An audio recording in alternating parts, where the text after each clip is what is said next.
Today, we're going to talk about stablecoins. Stablecoins are cryptocurrencies or digital assets whose price is pegged to a value of another more stable asset or cryptocurrency.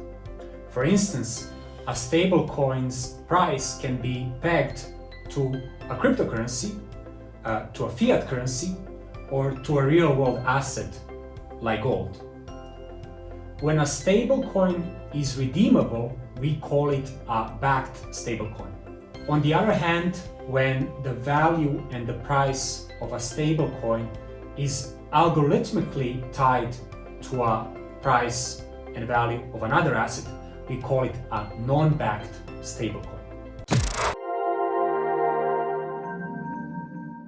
So for instance, in a case of an algorithmic stablecoin, when the price of that particular stablecoin rises above the value of the underlying asset, then through an automated process, those stablecoins are burned to keep and put the price back in line with the underlying asset.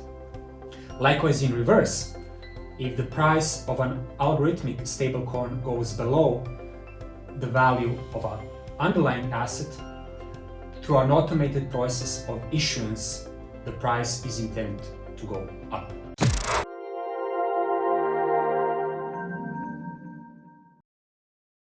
While it is not the oldest and the first stablecoin ever, today the most used stablecoin and the stablecoin with the largest market capitalization is actually Tether. So Tether is a dollar stablecoin, meaning that each Tether coin is supposed to be backed by $1, since there is always $1 in reserves backing that particular Tether coin. The market capitalization of Tether has grown immensely over the last year, and today it sits at a whopping $25 billion, a 600% increase since the last year. There has been a lot of confusion lately in the wider public about how stablecoins appear, why are they used, and what would happen with the price of Bitcoin and cryptocurrencies if a particular stablecoin collapses. Now, first, to clear all doubts, stablecoins are predominantly used by market makers and traders to move cryptocurrencies and digital assets between exchanges in a very, very fast way. So for instance, if a market maker tries to move dollars between two exchanges using the traditional banking system, it might take him several days to make this transfer. On the other hand, if a market maker uses stablecoins to move those assets between exchanges, it might take him just a few minutes or seconds. Hence, the growth and the increase of the stablecoins predominantly reflects the need and the desire of traders and market makers to move assets between exchanges, trading venues, and over-the-counter marketplaces.